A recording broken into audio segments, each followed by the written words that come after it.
IPL ఇది కేవలం ఒక క్రికెట్ టోర్నమెంట్ మాత్రమే కాదు.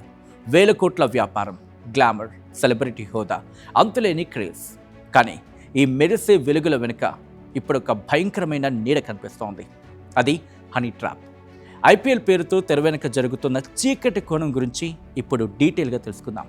హలో, నమస్తే, వెల్కమ్ టు ఆర్టీవీ. నేను సచిన్. సాధారణంగా ఐపీఎల్ అంటే సిక్సర్స్, వికెట్స్, పాయింట్స్ టేబుల్ గురించి మాట్లాడుకుంటాం.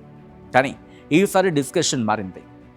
డైరెక్ట్గా బీసీసీఐ అన్ని ఫ్రాంచైజీలకు ఒక ఎమర్జెన్సీ అడ్వైజరీ జారీ చేస్తుంది.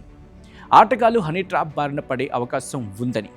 అవును, భద్రత విషయంలో అత్యంత జాగ్రత్తగా ఉండాలంటూ కూడా హెచ్చరించింది. కొన్ని రిపోర్ట్స్ ప్రకారం ఒక ఐపీఎల్ ఆటగాడు హోటల్లో ఒక మహిళతో పదే భేటీ అవ్వడాన్ని బీసీసీఐ యాంటీ కరప్షన్ యూనిట్ గమనించింది. ఆ మహిళ జట్టుకు సంబంధించిన అత్యంత రహస్య సమాచారాన్ని బయట వ్యక్తులకు, ప్రత్యర్థి వర్గాలకు చేరవేస్తోంది అనే అనుమానాలు బలపడ్డాయి. ఈ ఒక్క ఘటనతో అప్రమత్తమైంది బీసీసీఐ. మొత్తం టోర్నమెంట్కి ముప్పు పొంచి ఉంది. అవును, మొత్తం టోర్నమెంట్కి ముప్పు పొంచి ఉందని చెప్పి గ్రహించి కఠిన చర్యలకు దిగింది. అసలు హనీ ట్రాప్ అంటే ఏంటి? చాలామందికి ఒక సందేహం రావచ్చు. షార్ట్గా చెప్పాలంటే అందమైన మహిళల్ని ఎరచూపి ఆటగాళ్లను బుట్టలు వేసుకోవడం, ఆ తర్వాత ప్లేయర్స్ను బ్లాక్మెయిల్ చేసి వారి జట్టు రహస్యాలను తెలుసుకోవడం, అంటే పిచ్ రిపోర్ట్, ప్లేయింగ్ 11, దాంతోపాటు వాళ్ళ వ్యూహాలు అడిగి తెలుసుకొని భారీగా దెబ్బతీస్తారు. ఇది చివరికి మ్యాచ్ ఫిక్సింగ్కి దారితీసే అవకాశాలు కూడా ఉంటాయి. అంతేకాదు, ఆటగాళ్ల కెరీర్ నాశనం చేసేస్తుంది. ఈ హనీ ట్రాప్ను అరికట్టడానికి బీసీసీఐ ఇప్పుడు ఐరన్ ఫిస్ట్ను ఉపయోగిస్తోంది. ఆ నిబంధనలు ఎలా ఉంటాయి? అసలు అవేంటి ఒకసారి చూద్దాం. హోటల్ గదుల్లోకి ఎంట్రీ లేదు. అనుమతి లేని వ్యక్తులు ఎవ్వరూ ఆటగాళ్ల గదుల్లోకి, అంటే వాళ్ళ రూమ్స్లోకి వెళ్ళకూడదు. ఎవరినైనా ప్లేయర్స్ కలవాలి అనుకుంటే పబ్లిక్ ఏరియాలోనే భేటీ అవ్వాలి. అంటే ఎవరినైనా ప్లేయర్స్ కలవాలి అనుకున్నారనుకోండి, వాళ్ళెవ్వరైనా కూడా వాళ్ళు పబ్లిక్ ఏరియాలోనే భేటీ అవ్వాల్సి ఉంటుంది. వాళ్ళు స్నేహితులు కావచ్చు, బంధువులు కావచ్చు, వాళ్ళెవరినైనా కలవాలంటే వాళ్ళు హోటల్ లాబీ లేదా కేఫ్ లాంటివి ఉంటాయి కదా, అటువంటి బహిరంగ ప్రదేశాల్లోనే మీట్ అవ్వాల్సి ఉంటుంది. ఈ క్రమంలో మేనేజర్ పర్మిషన్ తప్పనిసరిగా తీసుకోవాలి.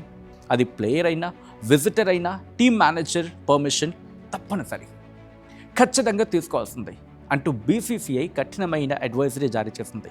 ఇటు ప్లేయర్స్ ఉన్న హోటల్ కదలికలపై నిఘా పెంచడమే కాకుండా అప్పుడప్పుడు సర్ప్రైజ్ చెక్స్ కూడా నిర్వహిస్తుంది.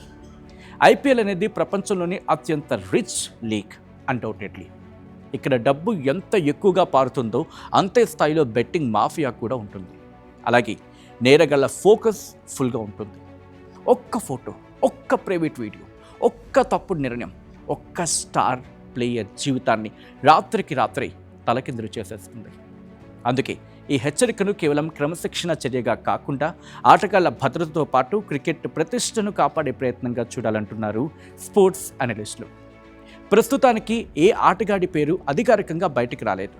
కానీ బీసీసీఐ అకస్మాత్తుగా తీసుకున్న అడ్వైజరీ నిర్ణయం చూస్తూ ఉంటే లోపలేదో పెద్ద ప్రమాదమే పొంచి ఉంది అనేది అర్థమవుతోంది.